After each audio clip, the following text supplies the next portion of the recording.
Hey everyone. So after the Andy and Alex bump, I've gotten a whole bunch of new subs to the channel, and it's starting to blow up, a little bit, minor explosions, but still, little explosions here and there, and we're starting to get bigger.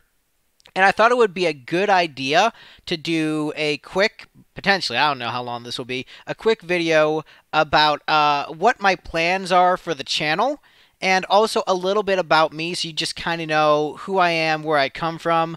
So, real quick, this channel was started as just my personal YouTube channel for me to do just whatever on, and I didn't really think about where it would go. Um, in terms of like how big it would be or the kind of content. I just started doing reaction videos just for fun, and then people liked them, and then Andy and Alex liked them, and then I'm here and you're here, and so that's pretty cool. So obviously. And also reaction videos are quick to do and they're fun to do. So reaction videos are going to be a core of this channel. So I'm just going to let you know, I'm going to begin with just like what the release schedule is expected to be like so you know what you're getting. And then I'm going to go a little bit into my personal history, just so you can know me a little bit better, so you just know where I'm coming from with all this. So the plan is going to be reactions Monday through Friday, one per day. That is what you should expect. Any videos beyond that is bonus. So if I do an extra reaction on a Saturday, that's a bonus. If I do a video on a different subject, so let's say it's not a reaction, but I do a video essay and that drops, that's a bonus. And those will just come out whenever I get them done, whenever I feel like it, whenever I have the time. And so those are bonuses when you see them. Cool. But what you can expect is a reaction Monday through Friday. Mondays and Tuesdays, those will be requests. So what you guys request, I will do. Classic rock seems to be the bread and butter of this channel at this point, but I'm hoping to expand into other genres too. But Monday and Tuesday are requests. On Fridays, I just went, I went with weird stuff on Fridays for fun, like obscure bands and video game soundtrack stuff. I am moving that to Wednesdays because Wildcard Wednesdays has alliteration and Wildcard Fridays does not. So Wednesdays are going to be wildcards where it's not necessarily a request. I get to pick. So it can be something that is on the list of suggestions, or it can be something completely different. And so that's going to be a chance for me to hopefully introduce you guys to music that you might not know. I've got a really, really great pick for this Wednesday. It is a lesser known band that I think you will really dig, so I really hope you check out this Wildcard Wednesday. And I'm hoping to do just interesting stuff. Introduce you to bands that you haven't heard. I do plan on going in blind with some lesser known bands I haven't heard. Maybe like reacting to a movie fight scene on Wildcard Wednesday. Like, you don't know what you're going to get, but Wildcard Wednesday is always going to be something interesting and off the beaten path. So look forward to that. Thursdays are going to be Thin Lizzy Thursdays. So no matter what, you're going to get a great Thin Lizzy song on a Thursday reacted to. And then Friday, another request reaction video. So Monday, Tuesday, Friday, requests. Wednesday are Wildcard Wednesdays. Thursdays are Thin Lizzy Thursdays. So that is what you can expect, bare minimum, going forward with the channel. There are some things that I would like to do. Apologies, I've got some notes. I want to make sure I don't forget anything. So I want to do a talk show for this channel. That is part of the plan. I think that'll be a fun thing. I know a lot of interesting people. I've met a lot of interesting people over the course of my life, and I want to do just free-form discussions, sort of similar to the Joe Rogan podcast, just raw, real, unscripted, loose conversations. I've for those who don't know, I've done music journalism for a number of years, and I've interviewed artists like Michael Monroe, Tom Kiefer, and I've made friends with a lot of my musical heroes like Rory Dodd, Carla DeVito. I've made friends with voice actors like Kyle Hebert, Lisa Stoke. So I've met all these these really great people over the course of my career doing music, podcasting. with my podcast, The Lipstick Panel, which mostly does deep dives into albums. And I want to do something different because I didn't want to restrict it to just music talk. I want to talk with interesting people and have interesting conversations. And so those will be uploaded to the channel periodically. I'm going to get an RSS feed so that you'll be able to download an audio only version of it just as a cool talk show. The schedule, there isn't one yet because I don't know when I'm going to do it. But I really want to do that talk show because I know so many interesting people. I've met so many interesting people, and I think just the network that I have, like an extended chat with Robert Tepper or Jim Fitzpatrick, and I'm putting these people on the spot, but whatever, I'll ask them, try to get. But the thing is, I want to have interesting conversations with interesting people and share them with you. I think they'll be really fun. And like I said, I hope to do some video essays on subjects I'm interested in, and hopefully you will be too. Hoping to do some Q&As, answer some questions, and I've got some fun ideas for videos that you might find interesting, like my favorite bands, taking a peek inside my record collection, my top 10 musical accomplishments, and I think that's actually a pretty good segue into explaining just like a little bit about who I am. So, for those who just only care about the content going forward, that's what you're going to get. Now's the part where I just let you know a little bit about my backstory, who I am, where I come from. So, my name is Greg Troyan. I am from Cleveland, Ohio. I was born January 25th, 1990. And I was born premature. I tried really hard to be born in the 80s and just didn't succeed. I'm pretty sure I was conceived at a Bon Jovi concert when I look at the timeline of things of like my mom and dad and whatever. So pretty sure I was conceived at a Bon Jovi concert, which is just hilarious. The joke is that I came out of the womb and just started singing "Lay Your Hands on Me" as I was born. But I actually didn't like music for the longest time. I grew up in the 90s and I thought music sucked because I thought music was just alternative rock, new metal, and boy bands. And I just thought music was bad. And I thought, why would anyone want to listen to music or make music? Music is terrible. There were a couple exceptions like the Beatles and Michael Jackson, but for the most part, I didn't listen to music. I was more into books and video games as a kid. But then when I saw Kiss at age 14, Kiss with Poison and ZO2, it was my first concert ever, and I became a music fan overnight. And then I went back, and because I was 14, I was a late bloomer musically. So all my friends in high school knew all these bands, and I didn't know shit. So I'm like, oh man, who are the Ramones? Oh man, who is Rat? Who's Dio? Oh man, who are Deep Purple? And so I played catch up and did a bunch of scholarly research because I felt it was my civic duty to be knowledgeable about popular music, because that's what I thought as a teenager. And I quickly surpassed my friends in musical knowledge and just became that guy who knew everything.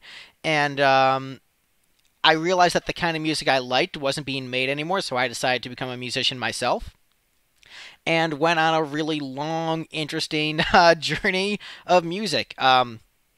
Was a choir kid. So I was a choir kid. I took piano lessons, self-taught myself guitar. I went to jazz camp every summer to hone my skills, and I would always volunteer for whatever I thought was the most difficult. So one year, they were having beatboxing lessons. I had zero respect for beatboxing, so I signed up for that and learned to respect it and learned about the craft. One year, they stuck me in the group with all the college professors, the advanced group, and that was the hardest thing I've ever had to do musically. Well, sort of. It's tied for another one I'll get to later. But yeah, basically, 8-part dissonant jazz vocal harmonies with 9 people, and so you just got to know your part. Just really, really ridiculous, difficult stuff, but cut my teeth on that. I joined Cleveland's Contemporary Youth Orchestra, which was really, really cool. I was with them for 1 year, and that was really awesome. The main thing I'm really known for musically is a band called Lipstick Generation, but when it started, it was called Lipstick. Um, and it was my idea for my perfect rock band combining 60s, 70s, and 80s rock, and 50s too, and blending them all together into my own unique thing. I actually hired a bunch of studio musicians in Cleveland, Ohio, hired a producer, and then fired all of them because they didn't understand the material. And I called up a buddy of mine, Billy Morris, who I met at a barbecue when I was 16. Billy Morris played guitar for Warrant, Quiet Riot, Tough, Angel. He has just a really, really great pedigree musically, and he was just a buddy of mine. And like he thought it was cool, sort of took me under his wing as like a little brother type. And so he's still like a brother to me, love him dearly. And I told him, like, hey, man, I fired my entire band and producer because they suck and they don't understand this material. Can you help me record my first album? And he said yes. We used his studio. He played guitar on it. He helped produce it. And it was just, a wild, fun time. Lots of great stories from that era. And then after the album was recorded, I moved from Cleveland, Ohio to Nashville, Tennessee. Formed a live lineup based on the strength of the recordings, and within our first month of playing shows, we won Battle of the Bands. We met with a major record label. We were really hot in the scene. We were filling up clubs. We were doing really well, but we hit some snags. There were egos and lineup changes, and a lot of things happened. But we did well enough where the first album sold so well that we released a special edition with bonus tracks that sold really well, and so I was really proud of it. And we went and we did a second album that I felt was a continuation of the first album, but a lot of people disagreed. There were some fans who really loved the second album, but a lot of people were turned off by it. And so it was a really divisive record, and it didn't sell nearly as well.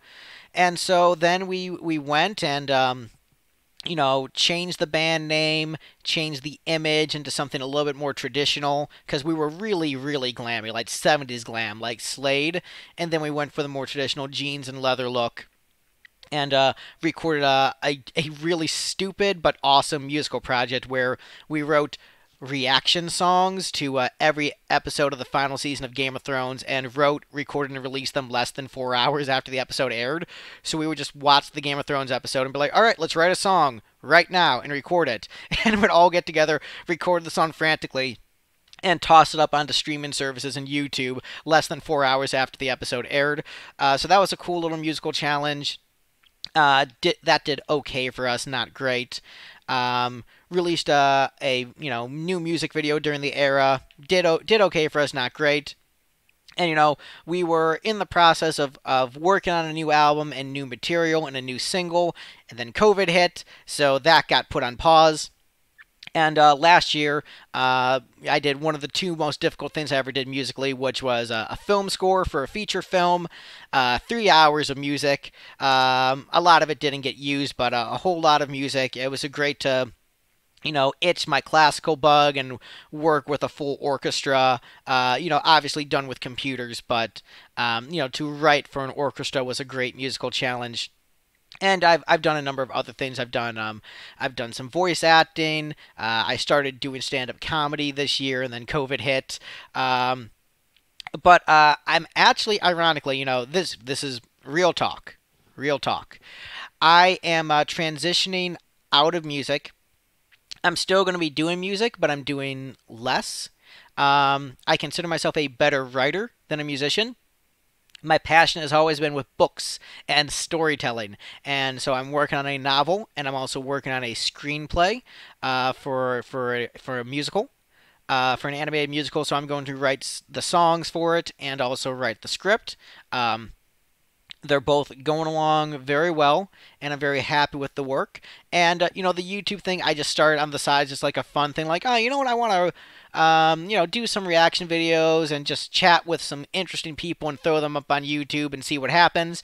And that was a month ago, and now there's a community, and now I'm really excited because I don't know what we're gonna do. I know, this we're gonna build this together, and there's going to be a lot of back and forth and feedback. But what I love so far We had some, the 21 people that were here before Andy and Alex bombed the channel. They were great, and we had great discussions. And the new people that have come on since are also great. And I know that Andy and Alex have really built a very positive community of great people who care about music and just have good hearts and good spirits. And I love that. One of the things I want to do with this channel is to try to be more positive, more upbeat, because I know that there have been times in my life where I've been kind of a Debbie Downer, and a lot of people say what they like about me is my optimism. And what I like about me is my optimism. So I want to try to keep that as part of my core being and share it with you. And conveniently, you people are all just so kind and sweet and intelligent and just really just great for conversation. And I'm seeing a lot of the same names pop up in the comments over and over again. And it's just I want to get to know you people. I want you to tell me a little bit about yourself so I can better know you, so I can better associate the screen name with the personality, so I can know. I want to know a little bit about your story, whatever you're comfortable with sharing. Um, Write it below as an introduction. This is my sort of more formal introduction to you. I want to get to know you. I want to know what you're all about. And yeah, I really want to just start to develop, some relationships with you guys and just really get to know you because I'm just noticing some cool people there. And, it reminds me I need to, take better care of the relationships I have in my life and really, be kinder to my friends and the people I love, the people important to me. Um, but you guys are really great and encouraging, and I hope I can make stuff that you like. So please just introduce yourself, tell me a little bit about yourself, and I hope to make some cool content that you guys will enjoy. Thank you so much for sticking around and watching this video. I just hope everyone just has a great day, and yeah, that's all I hope for. I hope your day is great. Thanks for watching.